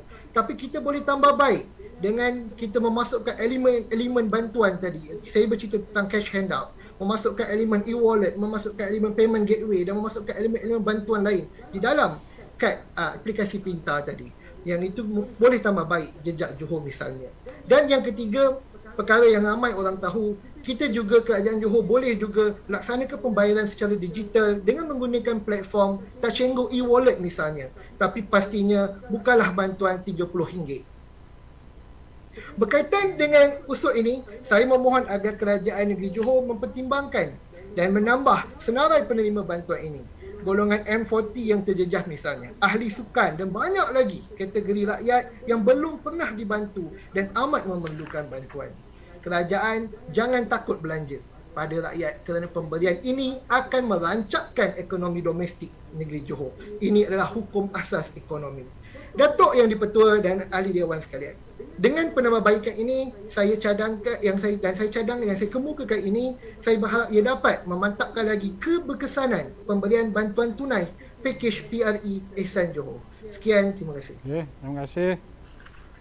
Pembahas seterusnya. DMJ 41. Assalamualaikum warahmatullahi wabarakatuh. Salam hormat, salam Dewan Muda Johor, salam muafakat Johor. Terima kasih Datuk Speaker kerana mengizinkan saya untuk membahaskan usul yang sangat penting demi negeri kita yang tercinta, iaitu Kerajaan Negeri Johor perlu mengkaji keberkesanan pelaksanaan pakej rangsangan ekonomi Pre-Ehsan Johor. Sidang Dewan yang dihormati sekalian, sebelum saya pergi ke cadangan penambahbaikan Pre-Ehsan Johor ini, izinkan saya untuk menyentuh sedikit kekecewaan yang dizahirkan oleh Duli Yang Maha Mulia Sultan Johor, Sultan Ibrahim Ibni Almarhum Sultan Iskandar, bahawa kadar vaksinasi di negeri Johor ini masih lagi di paras yang rendah dan adalah sangat penting untuk kita percepatkan kadar vaksinasi di negeri Johor ini. Kalau kita rujuk di laman web Jawatan Kuasa Khas Jaminan Akses Bekalan Vaksin COVID-19 JKJEB, Johor antara 7 negeri yang merekodkan kadar vaksinasi dos pertama yang rendah dengan kadar peratusan sebanyak 35.1%. Ini menunjukkan bahawa 50%, half percentage pun masih kita tak capai lagi. Kalau boleh kita nak cepatkan herd immunity, kelompok immunity. Kerana kita tahu Johor ini adalah hub ekonomi negara. Dan kalau boleh kita nak cepat-cepat buka the border dengan izin sempadan Johor Singapura ini supaya kita dapat bantu pulihkan balik ekonomi negara. Sidang Dewan sekalian, negara seberang iaitu Singapura sekarang almost dengan izin mencapai herd immunity. Menurut The Straits Times, 80% rakyat di Singapura dijangka akan mendapat vaksin lengkap pada awal September. Dan sidang hadirin sekalian, sungguh menyedihkan apabila kita lihat semalam Johor merupakan negeri ketiga tertinggi yang mencatatkan kadar kematian sebanyak 28 kes, selepas Selangor 88 kes dan juga Kuala Lumpur, wilayah Persekutuan Kuala Lumpur sebanyak 33 kes. Apa yang ingin saya tekankan di sini adalah kalau kita percepatkan kadar vaksinasi di negeri Johor ini, kita dapat kurangkan sedikit kematian yang disebabkan oleh COVID-19 ini. Seterusnya, izinkan saya untuk merujuk kepada Pelan Pemulihan Negara yang diumumkan oleh Perdana Menteri kita pada 15 Jun yang lalu, bahawa terdapat 3 indikator untuk kita beralih daripada perintah kawalan pergerakan ini secara berperingkat. Yang pertama adalah bilangan kes jangkitan harian. Kedua, kadar penggunaan katil di ICU. Dan yang ketiga, peratusan rakyat yang lengkap menerima 2 dos vaksin. Merujuk kepada ketiga-tiga indikator ini, secara jelas kita lihat Johor tertinggal di belakang ataupun tercicir di belakang. Kita belum bercakap lagi yang terima 2 dos vaksin. Kita baru bercakap tentang yang terima 1 dos vaksin, masih lagi di kadar ataupun peratus yang sangat rendah, iaitu 35.1%. Tak sampai lagi 50%. Dan ini adalah suatu yang amat mengecewakan. Apa yang menjadi hasrat rakyat sekarang adalah untuk kita diberi kelonggaran kepada perintah kawalan pergerakan ini. Rakyat dah bosan dengan lockdown yang nampaknya tak efektif. Kes masih lagi meningkat dan terus menaik. Dan rakyat mahukan untuk bekerja seperti dahulu kerana bisnes sekarang banyak yang affected dengan izin. Dan kita susah untuk mencari kerja sekarang. Anak-anak muda susah sangat untuk cari kerja sekarang. Anak-anak kita juga ingin kembali bersekolah seperti dahulu dan kita kita tidak boleh nafikan bahawa kesihatan mental rakyat kita semakin terjejas. Lihat saja di Twitter, anak-anak muda semakin memberontak, semakin mengisukan rasa tidak puas hati. Kerana kita tak boleh salahkan, kerana sekarang kesihatan mental semua orang terjejas. Tak kira mana-mana lapisan masyarakat Saya nak sekalipun. tanya ni, dia MJ 41 mental okey lagi? Alhamdulillah, masih lagi bahagia. Masih lagi. Okay. Saya teruskan, Datuk Speaker. Sidang Dewan sekalian, kita tak nampak jalan lain untuk kita cepatkan vaksinasi di Johor ini. Selain kalau ada cadangan lain boleh buat silahan nanti. Tapi apa yang saya nampak sekarang adalah kita perlu melakukan desakan kepada Kerajaan Persekutuan. Kerajaan Negeri Johor kena lebih agresif sedikit untuk mendesak Kerajaan Persekutuan ini, kerana kita nampak Johor seperti tertinggal dan tercicir di belakang. Kalau dulu di Sarawak, menurut Menteri Penyelaras Program Imunisasi COVID-19 Kebangsaan YB Khairi Jamaluddin, bahawa vaksin di negeri itu dipercepatkan bukan sebab nak PRN, bukan sebab politik, tapi kerana keadaan di negeri Sarawak yang semakin membimbangkan. Jadi kita boleh guna justifikasi yang sama untuk kita katakan bahawa Johor sekarang, keadaan di Johor sekarang semakin membimbangkan juga, dan percepatkanlah vaksinasi di negeri Johor. Selain itu kita dapat lihat yang kes harian di negeri Johor telah melebihi 1,000 kes, dan Johor juga seperti yang saya katakan semalam adalah negeri ketiga tertinggi mencatatkan rekod kematian. Selain itu kita tahu yang Johor adalah hub ekonomi negara, jadi lebih cepat kita capai herd immunity, lebih cepat kita boleh fokus untuk pulihkan ekonomi negara. Kita mengambil saranan Duli Yang Amat Mulia Tunku Mahkota Johor bahawa sekejap ya, saya teruskan. Ini saranan Duli Yang Amat Mulia Tunku Mahkota Johor bahawa nanti bagilah. MJ, mari celahlah. Mai. Silakan. Okey, teruskan. Saya celah. Okey. Terima kasih Datuk Speaker. Terima kasih DMJ. Cuma berkaitan dengan pembukaan border Singapura lah, saya suka untuk ambil kata apa, pembukaan Datuk MD semalam dia Yang Amat Berhormat kata COVID ini akan mengambil tempoh yang lama walaupun kita dah capai herd immunity. Jadi adakah ini hint yang ingin diberikan kepada daripada Datuk MD, atau apa komen saudari DMJ tentang COVID ini akan mengambil tempoh yang lama walaupun kita dah capai herd immunity? Silakan. Betul. Okey, sebenarnya COVID ini kalau kita kata bukan lagi pandemik, maksudnya dia tak akan berakhir, dia dah jadi endemik. Kalau mengikut YB Nurul Izzah Anwar, dia kata kita akan hidup dengan COVID ni macam kita hidup dengan denggi, penyakit denggi kan. Jadi samalah juga. Jadi kalau kita berikan, beritahu yang denggi, dia kadang-kadang apa contoh tu tak betul. Sebab denggi tu tak berjangkit. Tetapi yang betul. Tentang COVID ni dia berjangkit. Jadi dia berlainan dari segi contoh. Jadi contoh tu tak tepat lah. Okey, terus. Okey. Tapi apa yang boleh saya katakan, COVID-19 ini kita akan hidup dengannya. Sebab dia adalah endemik, bukan lagi dia tak akan berakhir. Jadi kalau kita percepatkan vaksinasi ni, kita tahu dia bukannya terus kita nak stop the COVID ke apa dengan izin, tapi kita cuma nak kurangkan masalah-masalah yang lebih serius yang membawa kepada kadar penggunaan di ICU tu yang lebih tinggi. Kita nak kurangkan benda tu. Jadi saya teruskan kepada penambahbaikan kepada Pre-Ihsan Johor, kita mengambil cakna bahawa dalam Pre-Ihsan 3.0 terdapat 190,000 unit COVID test kit RTK antigen bagi pelaksanaan ujian bersasar oleh Jabatan Kesihatan Negeri Johor. Namun cadangan penambahbaikan yang kita boleh berikan kepada kerajaan negeri pada hari ini adalah untuk membantu dalam pengawasan kendiri pesakit COVID-19 kategori 1 dan 2 yang dengan izin melakukan home isolation dan monitoring, pengawalan kendiri di rumah. Jadi kita ambil contoh inisiatif kerajaan negeri Selangor yang mana mereka memberikan atau supply home surveillance kit yang mana rakyat negeri Selangor menerima package home care, dan terdapat juga satu hotline yang membantu mereka untuk menggunakan kit tersebut.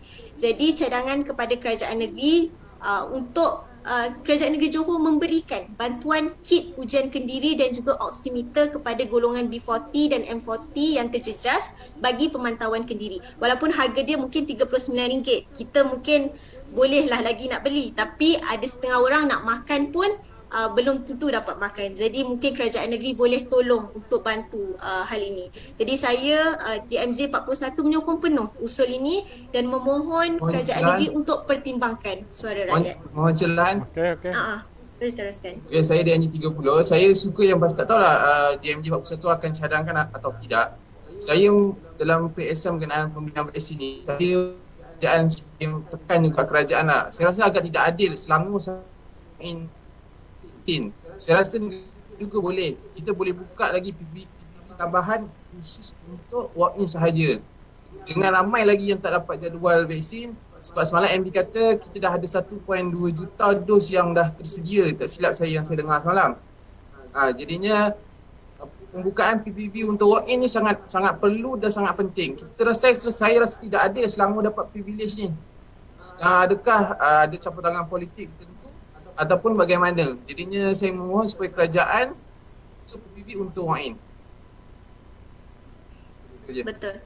Saya mohon untuk masukkan itu ke dalam cadangan saya juga. Okey. Jadi saya rasa itu sahaja dan saya menyokong penuh usul ini. Okey, terima kasih. Semua dah habis untuk bahas.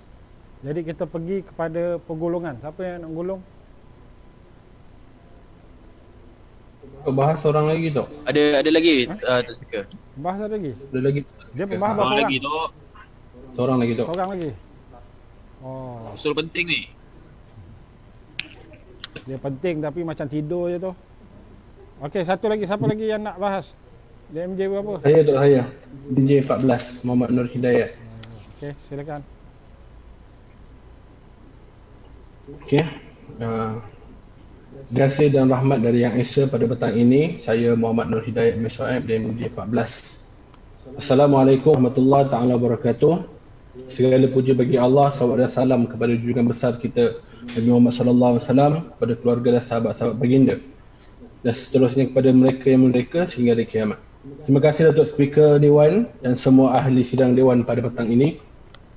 Sebelum saya memulakan sesi perbahasan terakhir usul Dewan Muda Johor mencadangkan agar Kerajaan Negeri Johor mengkaji keberkesanan pelaksanaan pakej rancangan ekonomi Ihsan Johor 3.0 ini, izinkan saya merakamkan setinggi-tinggi salam takziah buat mereka yang telah kehilangan ahli keluarga akibat virus COVID-19 ini. Selamat berjuang juga buat mereka yang sedang berjuang melawan COVID-19 ini, terutamanya buat mereka yang menghadapi COVID stage 3, stage 4 dan stage 5. Sidang Dewan yang saya muliakan, sudah hampir 2 tahun kita berhadap dugaan mencabar dalam memerangi musuh halimunan ini. Keresahan, kesedihan dan ketidaktentuan tentunya ditafsirkan sebagai secara berbeza bagi setiap individu kerana masing-masing ada dugaan dan tanggungjawab yang perlu dihadapi. Namun, apakah perkara yang boleh kita ubah sesuai dengan keadaan semasa kita berdepan situasi penularan pandemik COVID-19 ini? Sidang Dewan yang dekat, sebanyak 1,738 bunuh diri dicatatkan oleh PDRM sejak 2019 hingga Mei lalu. Jumlah itu melibatkan 609 kes untuk tahun 2019 dan 631 kes untuk 2020 dan 498 kes pada Januari hingga Mei. Pengarah Jabatan Siasatan Jenayah Bukit Aman Datuk Seri Abdul Jalil Hassan berkata, dalam tempoh itu kes tersebut melibatkan 1,427 wanita dan 281 lelaki. Pada tahun ini, Selangor mencatatkan jumlah tertinggi iaitu 117 kes. Kala untuk tahun lalu dan 2019, Johor merupakan negeri tertinggi kes bunuh diri iaitu 110 kes. Siasatan mendapati 3 punca penyebab kejadian tersebut, di antaranya adalah masalah keluarga, kewangan dan juga tekanan perasaan. Berdasarkan trend yang berlaku, semua pihak bertanggungjawab terutamanya masyarakat perlu memainkan peranan penting bagi membendung kejadian. Menurut Pegawai Perubatan di Jabatan Kecemasan dan Trauma Hospital Kuala Lumpur, Dr. Ahmad Samhan Awang, cabaran emosi boleh ditangani dengan rasional positif yang boleh diambil sepanjang melawan perasaan negatif itu sendiri. Jika berada sebimbang dan resah, penting untuk semua kekal tenang dan sentiasa berfikiran bahawa masih ramai mereka di luar sana yang sama-sama turut berjuang melawan pandemik ini. Semalam saya ada memaklumkan dalam perbahasan saya berkenaan pengangguran bagi negeri Johor adalah sebanyak 3.5% yang melibatkan 65,000 penganggur. Seperti kita sedia sejak pandemik COVID-19 ini yang telah terjadi. Perkara ini juga merupakan salah satu impak besar kepada kesihatan mental untuk rakyat. Sekiranya tidak ditangani dengan baik, maka ia bakal menambah lagi jumlah yang mengalami masalah kesihatan ini. Datuk Speaker Dewan, pada 10 Jun 2021, Yang Amat Berhormat Menteri Besar Johor ada membentangkan berkenaan pakej rangsangan ekonomi Ihsan Johor 3.0. Bagi pakej rangsangan ekonomi 3.0 ini, di bawah sektor masyarakat dan modal insan, ada dinyatakan peruntukan RM1 juta bagi mengadakan klinik kaunseling, webinar, psikologi dan kaunseling serta ujian psikologi dalam talian dengan anggaran dapat membantu seramai 10,000 rakyat negeri Johor. Menurut pakej rangsangan ekonomi di bawah sektor masyarakat dan modal insan ini telah mewujudkan beberapa pelaksanaan di bawah Yayasan Pembangunan Keluarga Darul Takzim. Bahagian perkhidmatan psikologi dan kaunseling dengan mewujudkan perkhidmatan kaunseling atas talian melalui Zoom, dan kemudian mewujudkan webinar kesihatan mental kaunseling percuma secara live, mewujudkan klinik kaunseling di beberapa daerah, mewujudkan mobile team kaunselor Johor bagi mempromosi perkhidmatan kaunseling di kawasan yang ada akses dengan izin, mewujudkan support group sebagai sokongan untuk individu yang memerlukan, dan menyediakan aplikasi perkhidmatan kaunseling dan ujian psikologi atas talian. Sidang Dewan yang saya muliakan, di kesempatan ini saya ingin mencadangkan kerajaan negeri Johor bagi pakej rangsangan ekonomi ini di bawah sektor masyarakat dan modal insan, ianya perlu diperhalusi dengan lebih mendalam dan lebih melalui kepada semua lapisan masyarakat. Tugas kaunselor adalah untuk mendapatkan maklumat yang relevan, untuk memberi maksud kepada masalah dan menganalisis maklumat tersebut untuk mencari punca masalah. Masalah yang timbul berpunca daripada 3 keadaan, sama ada diri sendiri, orang lain, dan juga melibatkan dari klien takdir yang berlaku. Cadangan saya adalah, yang pertama, kerajaan negeri perlu mewujudkan sukarelawan khas untuk sektor kaunseling dan psikologi ini. Ianya ditubuhkan, saya cadangkan adalah ditubuhkan di bawah Southern Volunteer untuk ke setiap daerah di seluruh negeri Johor. Kenapa? Ianya akan bakal membantu di peringkat-peringkat bawahan dan juga peringkat akar umum. Yang kedua, mewujudkan klinik kaunseling di rumah-rumah ibadah dengan teknik kaunseling mendekati pencipta ataupun Tuhan Yang Maha Esa melalui Imam Masjid Bilal, para asatizah. Ianya bakal membantu mereka. Kenapa? Seperti maklum, bukan sahaja keuangan. Dengan tiadanya keuangan ni, kebanyakan daripada mereka akan menjauhkan diri dengan pencipta. Ya, kita sedia maklum, mungkin dengan hanya 1 dos ataupun 2 dos yang telah diwartakan oleh Jabatan Agama Islam untuk memasuki masjid ataupun surau untuk solat Jumaat dan solat 5 waktu, tapi ianya juga perlu pendekatan khas untuk ada ruangan supaya apa? Mereka mendapat kaunseling dan juga rawatan psikologi ini. Yang ketiga, perlu mewujudkan mentor atau lantikan khas melalui Kementerian Kesihatan Malaysia di bawah takbiran pihak berkuasa tempatan, sebagai contoh ahli majlis, ketua kampung dan sebagainya. Kenapa mereka lebih tahu tentang masalah-masalah yang berada di bawah jajahan mereka. Dengan ini, semuanya akan bakal membantu mereka mengenali masalah masyarakat dan rakyat di sekitar mereka. Datuk Speaker Dewan, kemurungan atau stres ini adalah penyakit mental yang semakin meningkat di Malaysia. Pengidap penyakit ini gagal berfikir dengan waras dan sentiasa mahu mengambil jalan mudah seperti membunuh diri. Perubahan drastik seseorang yang mengalami kemurungan antaranya mula mengasingkan diri, putus harapan, tidak selera makan dan masalah tidur dan sebagainya lagi. Lebih bahaya jika kemurungan itu berada dalam senyuman. Kita nampak mereka seperti orang lain dan sebagainya, tetapi tiada siapa yang tahu mereka sedang menghadapi masalah yang lagi besar daripada yang lain. Saya amat berharap dan percaya bahawa kerajaan negeri Johor akan berusaha sehabis baik mungkin dalam membantu pemulihan kesihatan mental ini dengan pelbagai kaedah, dengan cara Johor yang lebih bijaksana daripada negeri-negeri yang lain. Akhir kata, sebelum saya mengakhiri perbahasan saya pada hari ini, sekali lagi saya ingin menyeru seluruh ahli dewan terus menyokong usul ini iaitu Dewan Muda Johor mencadangkan agar kerajaan Johor mengkaji keberkesanan pelaksanaan pakej rancangan ekonomi iaitu PRA Ihsan Johor 3.0. Saya Muhammad Nur Hidayat bin Soaib DMJ 14 ingin turut menyokong. Bitaufiq wal najah. Wassalamualaikum warahmatullahi taala wabarakatuh. Terima kasih. Terima kasih kepada semua pembahas. Jadi saya jemput siapa yang nak menggulung. Datuk Speaker DMJ 08.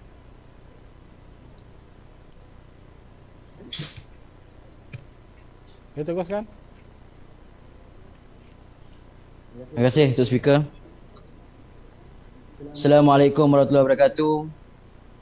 Salam sejahtera diucapkan kepada semua sidang perwakilan sekalian.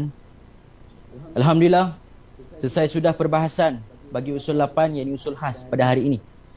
Di mana awalan tadi perwakilan DMJ 47 Nur Syahriza mencadangkan persidangan ini mengambil ketetapan agar Kerajaan Negeri Johor mengkaji keberkesanan pelaksanaan pakej rancangan ekonomi PRE Ihsan Johor. Terima kasih dan tahniah kepada semua pembahas dan mari kita ungkap kembali apa yang dibahaskan. 25 Mac tahun 2020, Yang Amat Berhormat Menteri Besar Dato' Ir Haji Hasni Mohamad mengumumkan insentif-insentif di bawah pakej rancangan ekonomi PRE Negeri Johor, Ihsan Johor. Dalam PRE Ihsan Johor ini ia berkait apabila 23 Mac 2020 Yang Amat Berhormat Perdana Menteri memberikan insentif tambahan kepada negeri-negeri untuk membantu negeri menangani krisis penularan COVID-19 iaitu dengan sebanyak RM130 juta.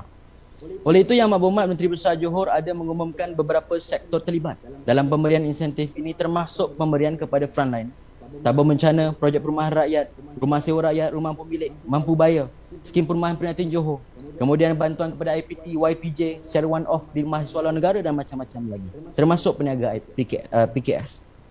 Namun begitu hari ini kita membahaskan usul ini adalah dengan satu matlamat, iaitu memastikan kelangsungan ekonomi Johor supaya kekal, malah meningkatkan daya saing waimah dalam keadaan pandemik yang melanda hari ini. Seperti mana disebut oleh perwakilan DMJ 47, Johor berada persepadanan 3 negara antara Malaysia, Singapura dan Indonesia yang merupakan 3 negara kuasa besar ekonomi di Asia Tenggara. Oleh itu, kadar persaingan dan benchmark dengan izin, negeri ini pastinya berbeza daripada negeri lain. Ini secara tidak langsung, negeri Johor menjadi satu model atau duta bagi negara kita. Dalam mengambil langkah proaktif, perwakilan 47 mengeluarkan 3 perkara utama yang boleh dijadikan sebagai indikator. Iaitu pertama, penekanan aspek kempen program dalam arti kata membuat penyampaian yang efektif kepada rakyat Johor dengan mengenai insentif-insentif yang ada dan kita perlu ada satu one stop center dengan izin bagi membantu kelancaran program. Yang kedua, laporan keberkesanan program dengan menyediakan laporan seperti laporan jumlah pemberian makanan, food bank dan sebagainya. Dan yang terakhir adalah mempunyai data yang selaras di mana kaedah ini dapat meningkatkan polisi perlindungan sosial di rakyat negeri Johor.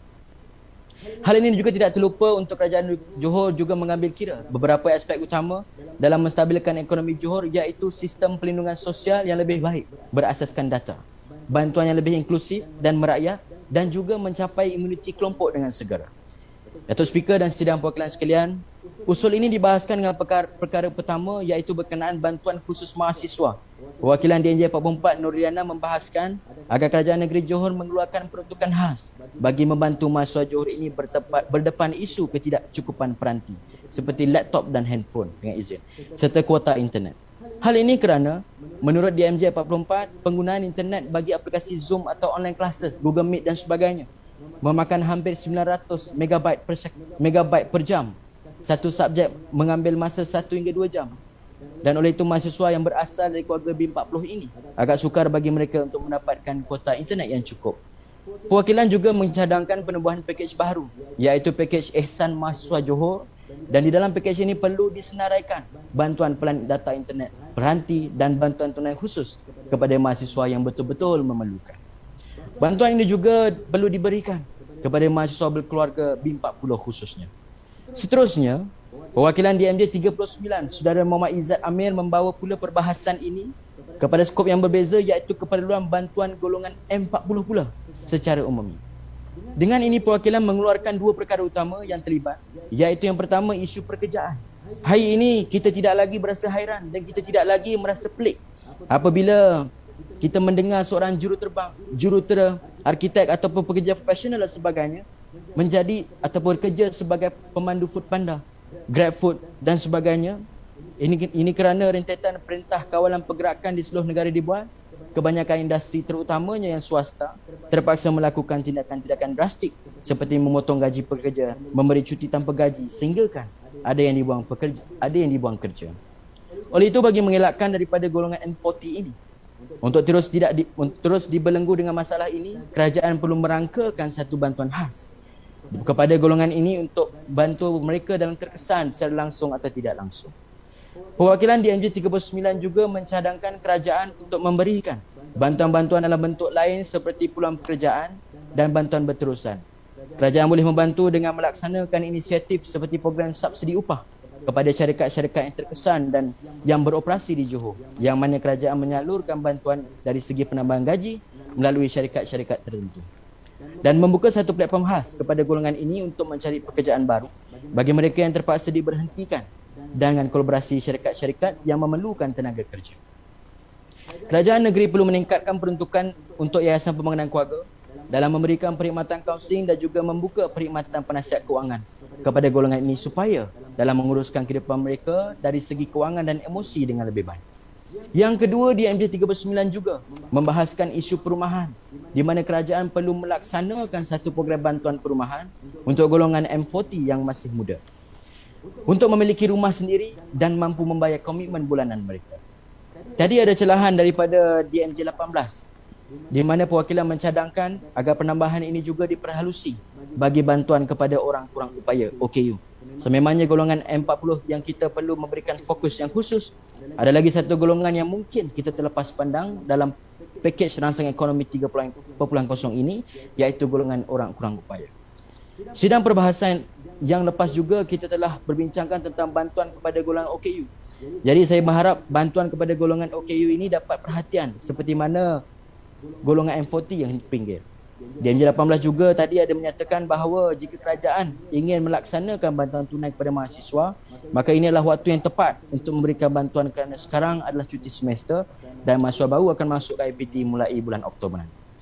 Jadi bantuan tunai segera perlu diberikan kepada mahasiswa sebelum mereka masuk ke IPT untuk semester baru. Jadi untuk mereka menyediakan atau pengurusan awalan sebelum semester bermula. Bergerak kepada pembahas seterusnya iaitu perwakilan DMJ 09, Saudara Syawaluddin membahaskan berkenaan dengan Sultan Volunteers di mana perwakilan mencadangkan satu metod baru di mana kerajaan negeri perlu terus memberi insentif dalam bentuk sagu hati dan bukannya allowance kepada setiap petugas SV. Ini hanya memberi sagu hati saja. Kita boleh menambah insentif pada sukarelawan secara menyeluruh dengan kiraan mudah. Menurut perwakilan 09, apabila satu orang diberi sagu hati sebanyak 1,200 sebulan berbanding allowance hari ini yang diberi allowance sebanyak 3,500 seorang sebelum ini. Kita sasarkan setiap PBT mempunyai 50 orang sukarelawan SV yang bertugas di bahagian pendaftaran vaksin, pusat pendaftaran vaksin dan bakul makanan. Kos kewangan satu PBT hanya mengambil sejumlah RM60,000 saja sebulan. Dengan pemberian ini, pemberian sagu hati dapat diberikan secara menyeluruh berbanding hanya sukarelawan SV sahaja sebelum. Ini adalah bertujuan mengawal masalah yang berlaku apabila isu ketidakadilan seperti yang diceritakan oleh perwakilan DMJ 09 tadi. Perwakilan juga mencadangkan bagi meringankan beban kewangan kerajaan negeri, memberi sagu hati kepada sukarelawan SV mungkin boleh dicadangkan kepada PBT-PBT yang bertaraf bandaraya yang mempunyai pendapatan yang tinggi untuk membantu dalam 50% daripada pembayaran sagu hati kepada sukarelawan SV di PBT masing-masing. Bagi PBT yang bertaraf Majlis Pembandaran membayar 30% dan PBT bertaraf Majlis Daerah Kerajaan Negeri membayar penuh kepada petugas SV di PBT tersebut. Kemudian DMJ 67, Saudara Haris Hamzah mencadangkan agar kerajaan Johor mewujudkan satu one-stop center dengan izin bagi menyelaraskan semua data-data penerima insentif ini di negeri Johor. Hal ini kerana menurut saudara perwakilan, pengumpulan data penerima insentif di negeri ini masih lagi menggunakan cara manual dengan perlu download borang di website, kemudian kita cetak, kemudian kita hantar semula dan pemohon perlu memuat turun senarai pemohon pula untuk diluluskan. Terlalu banyak kerja.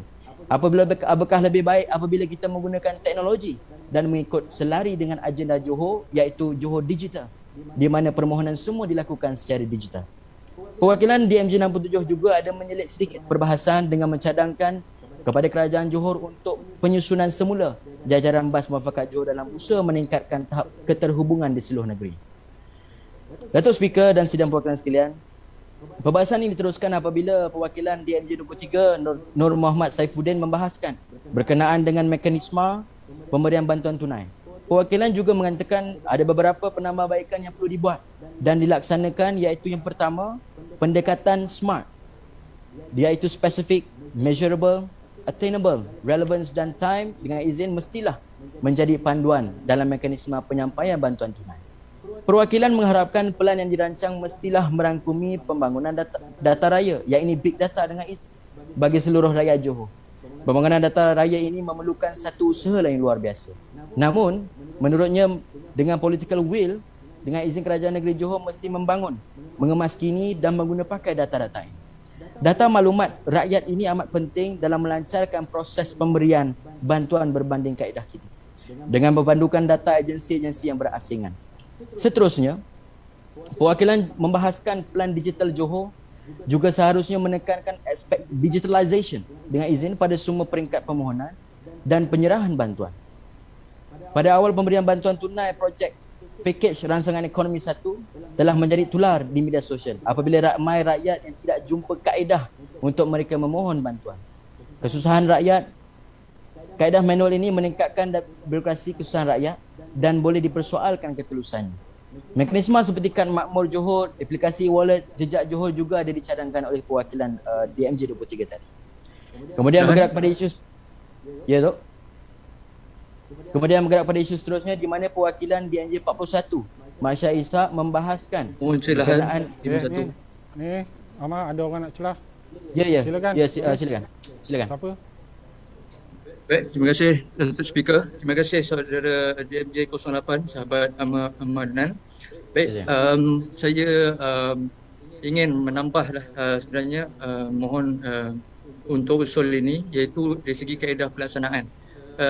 Boleh kita katakan sebenarnya dari segi kaedah pelaksanaan berkaitan dengan kewangan, bantuan seperti gobok, rezeki dan juga segala bantuan tunai yang perlu hadir penerima hadir ke satu lokasi perlu difikirkan semula lah pelaksanaannya. Seperti contoh juga penerangan berkenaan dengan flow apa-apa jenis bantuan.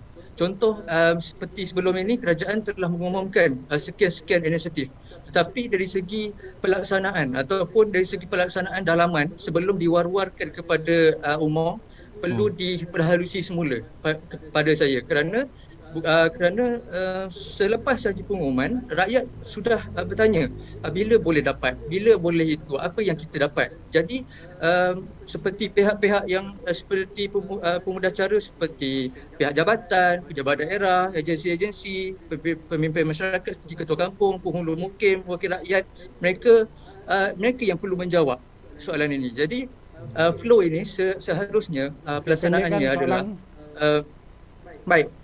Saya pendekkan Datuk Speaker, terima kasih. Baik, saya akan pendekkan. Baik,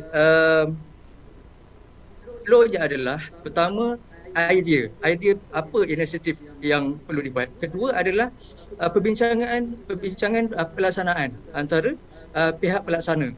Kemudian barulah penghebahan kepada umum. Jadi flow-nya saya rasa mungkin lebih baik pada masa akan datang. Kedua, saya nak tambah untuk dimasukkan kepada cadangan usul kalian, iaitu yang kedua adalah pelaksanaan yang saya katakan tadi, rakyat datang ke satu tempat.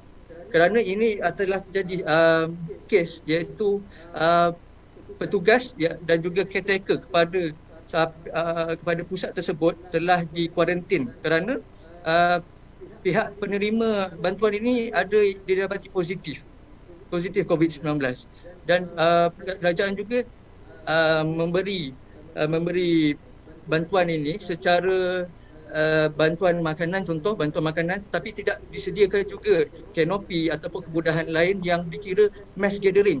Kemungkinan mass gathering akan berlaku kerana penerima-penerima ini datang secara spontan mereka tahu akan ada bantuan di pusat ini, jadi mereka datang. Dah faham Itu dah saja. rasa. Saya mohon cadangan akan dibawa. Terima kasih ya. Assalamualaikum. Baik. Terima kasih DMJ 51. Saya setuju dengan cadangan saudara DMJ bahawa apabila saya mention tadi, cadangan dengan one stop center ini mungkin mereka dalam cara pelaksanaan mereka perlu buat satu flow yang lebih cantik. Dari segi penyebaran maklumat, dari segi struktur pemberian bantuan dan sebagainya. Sebab ya betul, hari ini kita lihat, kita daftar contoh bantuan prihatin dan sebagainya, mereka just bagi tahu tarikh tapi kita tidak tahu apa update dengan izin. Ke mana kita? Dapat tak kita? Ataupun bila akan dapat? Itu mungkin dalam dari sudut pelaksanaan. Yang kedua, mungkin saya setuju dari kaedah pemberian bantuan. Yang ini memang ada beberapa perbalahan dari sudut rakyat. Kita nak bagi bantuan, kadang-kadang kita tak tahu penerima itu positif ke tidak. Tapi mungkin ini boleh diperhalusi semula lah. Baik, terima kasih. Saya teruskan lagi Datuk. Satu ya. minit lagi. Baik, terima kasih Datuk. Bergerak kepada perwakilan DJ 41 tadi, menceritakan tentang isu vaksin, di mana kerajaan negeri perlu mengambil inisiatif untuk mendesak dan memberi tekanan kepada kerajaan persekutuan untuk mempercepatkan vaksinasi di Johor. Ini kerana mengambil kira titah Tunku Mahkota Johor, Tunku Ismail Sultan Ibrahim, dos vaksinasi harian perlu dipertingkatkan daripada 70,000 dos sehingga berbanding sebelumnya 50,000 dos seharian. Yang Hormat Datuk Speaker dan sidang perwakilan sekalian, isu terakhir dibahaskan oleh perwakilan 14 iaitu Saudara Hidayat membahaskan berkenaan pakej rangsangan ekonomi di bawah sektor masyarakat dan modal insan perlu diperhalusi dengan lebih mendalam dan melalui semua lapisan masyarakat. Pertama, wujudkan sukarela khas untuk sektor kaunseling dan psikologi di bawah Southern Volunteer untuk bergerak setiap daerah di seluruh negeri Johor, mewujudkan klinik kaunseling di setiap rumah ibadah, mewujudkan mentor dan tekanan khas melalui KKM, Kementerian Kesihatan Malaysia di bawah pentadbiran PBT, seperti ahli majlis ketua kampung dan sebagainya. Kemudian perwakilan 14 mengatakan kemurungan atau stres ini penyakit atau adalah penyakit mental yang semakin meningkat di Malaysia. Menurut Polis Diraja Malaysia, 1,738 kes bunuh diri dicatatkan sejak 2019 sehingga Mei yang lalu. Dan menurut Pengarah Siasatan Jenayah Bukit Aman, Datuk Seri Abdul Jalil Hassan, di Johor merupakan antara kes tertinggi bunuh diri iaitu 110 kes. Jangan pula satu hari nanti bunuh diri ini menjadi satu trend seperti Korea Selatan sehingga masyarakat umum tidak pelik apabila kalangan mereka ada yang membunuh diri. Nauzubillah min zalik. Datuk Speaker dan sidang perwakilan sekalian, pakej rangsangan ekonomi Ehsan Johor ini merupakan satu inisiatif terbaik daripada kerajaan Johor menerusi kepimpinan Yang Amat Berhormat Datuk IR Haji Hasni Mohamad. Kami mengucapkan ribuan terima kasih kepada semua kepimpinan kerajaan negeri atas usaha dan ikhtiar yang dibuat bagi memastikan rakyat Johor terbela. Namun begitu, Datuk Speaker, tidak semua perkara di dunia ini kita buat terlalu perfect dengan izin. Oleh itu, usul hari ini, jikalau ada yang memandang usul ini untuk seolah attack dengan izin kerajaan negeri, saya berani menyatakan bahawa ini tidak sama sekali. Usul ini dibahaskan atas dasar keprihatinan Dewan Muda Johor dan atas dasar sokongan dan usaha yang dibuat oleh kerajaan negeri bagi memastikan Johor kekal makmur. Atas sebab itu juga ada beberapa perkara dan keputusan dari kerajaan negeri sendiri regarding this matter dengan izin perlu diperhalusi semula. Atas sebab ada beberapa perkara dan mungkin dari pihak kami dan dari pihak rakyat merasakan ia perlu dinaik taraf, diubah dan perlu dilihat semula demi kebaikan negeri dan rakyat. Saya kena percaya bahawa ahli Dewan Muda Johor sangat committed dan juga sangat terbuka apabila kerajaan negeri memerlukan bantuan, memerlukan pasukan untuk memikirkan apa yang terbaik untuk negeri kita yang tercinta. Oleh itu kami berharap agar kerajaan negeri melalui kepimpinan Yang Amat Berhormat Datuk Air Haji Hasni Mohamad meneliti semua apa yang Dewan Muda Johor bahaskan, bincangkan, cadangkan pada sidang kali ini. Terima kasih kerajaan negeri Johor. Bagi penutupan Datuk Speaker, saya Ahmad Adnan Dewan Muda 08 memohon untuk sidang perwakilan semua menyokong usul ini untuk diluluskan. Terima kasih. Assalamualaikum. Assalamualaikum warahmatullahi. Terima kasih. Ahli-ahli Dewan Muda Johor sekalian, sekarang saya kemukakan perkara kepada ahli Dewan Muda bagi diputuskan. Perkaranya ialah bahawa usul DMJ 47 daripada Jawatankuasa Pendidikan, Teknologi dan Kerjaya seperti yang tertera dalam peraturan persidangan ini di nombor 1 hendaklah disetujukan. Ahli-ahli Dewan Muda yang bersetuju? Tak bersetuju? Setuju. Ya? Okey. Setuju. Setuju. Setuju. Sebulat suara. Ya. Sat suara. Usul disetujukan. Ahli Dewan Muda Johor, terima kasih. Persidangan Dewan Muda Johor ditangguhkan sehingga pukul 5.30. Terima kasih Tok. Terima kasih Tok Speaker. Terima kasih Tok Speaker.